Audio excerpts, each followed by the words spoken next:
Bienvenue dans votre journal Afrique. À la une, le procès de Laurent Gbagbo, un montage selon Mediapart. Le site d'information français révèle que la Cour pénale internationale a maintenu délibérément en détention l'ex-président ivoirien sans mandat d'arrêt ni saisine. Fabrice Arfi, co-auteur de l'enquête, sera notre invité. Nouvelle journée de mobilisation au Togo. Les opposants ont organisé une marche de la colère. L'ambiance était tendue dans les rues. Et puis en Côte d'Ivoire, le casse-tête des agences de recrutement. Face à la bonne santé de l'économie, les entreprises sont de plus en plus exigeantes sur les profils des candidats. On ouvre ce journal par ces révélations fracassantes du site d'information en ligne Mediapart. Fabrice Arfi, bonsoir. Vous faites partie des auteurs d'une enquête intitulée « Procès Gbagbo, les preuves d'un montage ». Une enquête qui remet en question le transfèrement et l'inculpation par la Cour pénale internationale de l'ex-président ivoirien Laurent Gbagbo. Il comparaît actuellement devant la CPI. Avant d'évoquer les détails de cette enquête avec vous, Fabrice Arfi, retour sur les faits avec Marie Valleré. C'est une révélation qui met en lumière le drôle de jeu de l'État français et de la Cour pénale internationale. Une nouvelle bombe larguée en pleine polémique autour du procès Gbagbo. Selon Mediapart, le procureur de la CPI, Luis Moreno Ocampo, aurait délibérément demandé de garder prisonnier l'ancien président ivoirien. D'après le site d'investigation, l'objectif à l'époque est d'écarter durablement Gbagbo du pouvoir, avec en coulisses la France à la manœuvre. Une note confidentielle de la diplomatie française obtenue par Mediapart vient appuyer cette révélation. Le procureur souhaite que Ouattara ne relâche pas Gbagbo et qu'un État de la région renvoie l'affaire à la CPI au plus vite. Nous sommes en avril 2011. Le pays traverse alors une grave crise politique. Battu par son rival Alassane Ouattara lors de l'élection de novembre, le chef de l'État sortant, qui clame l'invalidité du scrutin, est de plus en plus isolé.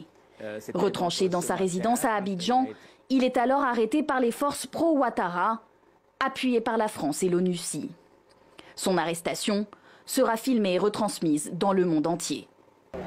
Seulement voilà, à l'époque, il n'existait ni mandat d'arrêt, ni saisine de la CPI. La requête ne reposerait donc juridiquement sur rien, selon Mediapart. Nicolas Sarkozy, alors président français, est un proche d'Alassane Ouattara. La suite, on la connaît. Laurent Gbagbo est transféré à la Cour pénale internationale. Il est actuellement jugé pour crimes contre l'humanité. Quant à Alassane Ouattara, il a entamé un second mandat à la présidence du pays. Alors Fabrice Arfi, il y a énormément de révélations dans votre enquête. Et ce qu'on leur retient en premier lieu, c'est que l'ONUCI, la force d'interposition de l'ONU en Côte d'Ivoire, et la France, qui est engagée militairement comme force impartiale, ont pris parti pour Alassane Ouattara. C'est ça que vous affirmez aujourd'hui.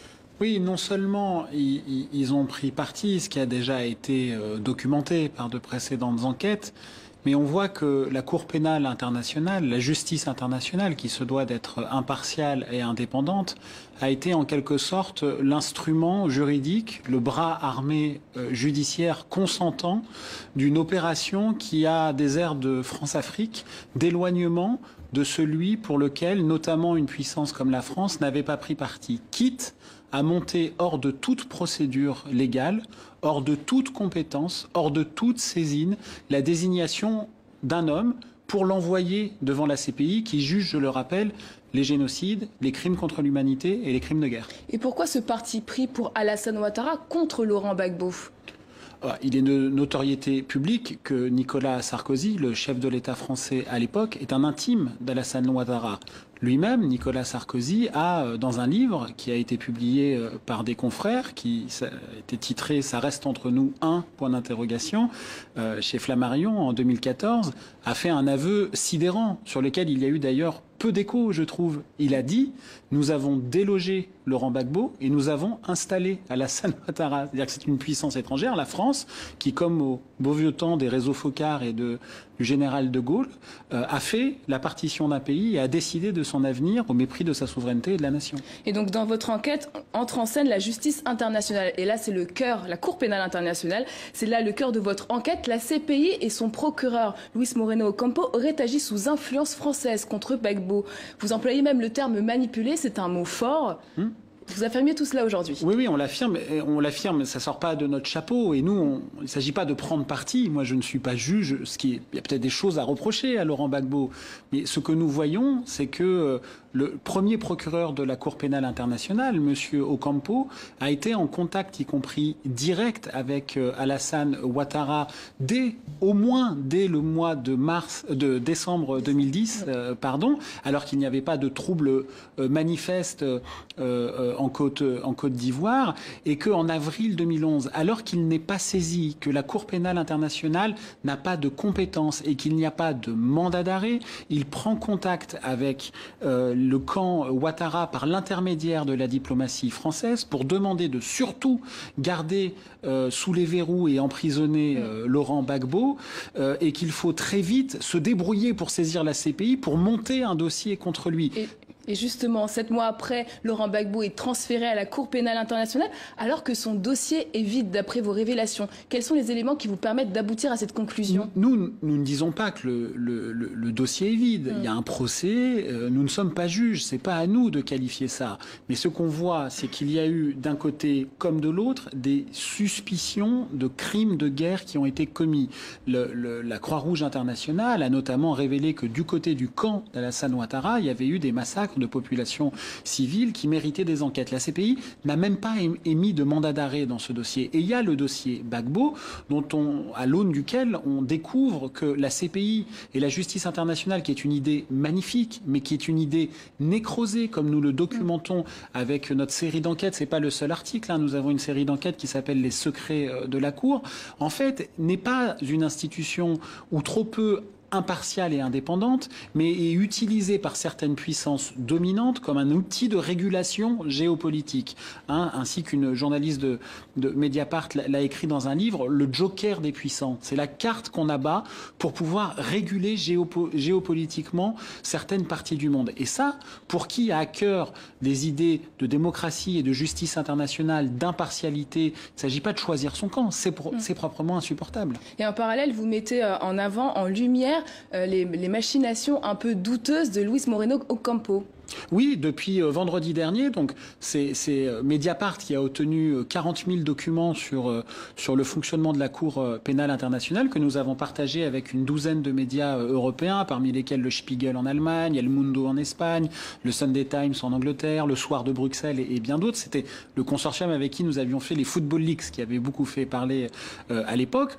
Nous montrons les dysfonctionnements majeurs de la Cour pénale internationale sur un certain nombre de dossiers et de son premier procureur, son procureur fondateur en quelque sorte, M. Ocampo, qui a été à la tête du parquet de la Cour pénale internationale de 2003 à 2012. Et nous avons notamment révélé que M. Ocampo, pendant qu'il était procureur, avait des sociétés offshore dans les pires paradis fiscaux du monde, que ce soit au Panama ou dans les îles Vierges britanniques, ce qui là entre aussi en contradiction avec les statuts du procureur. Ou comment, dès qu'il a quitté la CPI, lui qui était censé défendre l'honneur de la justice internationale sur des génocides et des crimes contre l'humanité, s'est mis à conseiller de potentiels criminels de guerre pour empêcher qu'ils se retrouvent devant la CPI. C'est notamment ce qu'il s'est passé pour le Kenya avec M. Kenyatta ou avec la Libye et le maréchal Haftar.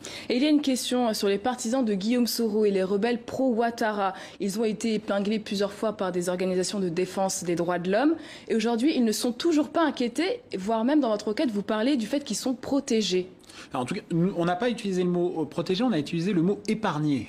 De fait, les mots ont un sens, ils sont judiciairement épargnés. Et on voit bien qu'il y a eu une intrication, une complicité entre la CPI et Alassane Ouattara, quand même ce procureur Ocampo qui discute avec l'une des deux parties prenantes, qui demande à ce que l'une des deux parties prenantes d'un conflit, d'une guerre qui est née d'un conflit électoral, maintienne en détention le chef de l'État, qui est quand même le chef d'un État souverain, alors qu'il n'est pas saisi. Ça pose de très lourdes questions. Et dans le même temps, le camp Ouattara, qui est, d'après, je redis, la Croix-Rouge internationale, qui serait susceptible d'avoir commis des crimes de guerre, lui, n'est pas poursuivi. Donc, vu objectivement, factuellement, la situation paraît être totalement déséquilibré avec encore une fois une CPI qui est utilisée comme un outil de régulation géopolitique. Et une dernière question rapidement, en plein procès de Laurent Gbagbo, est-ce que vous pensez qu'aujourd'hui l'actuel procureur Fatou Bensouda aura plus d'éléments contre Gbagbo que son prédécesseur ?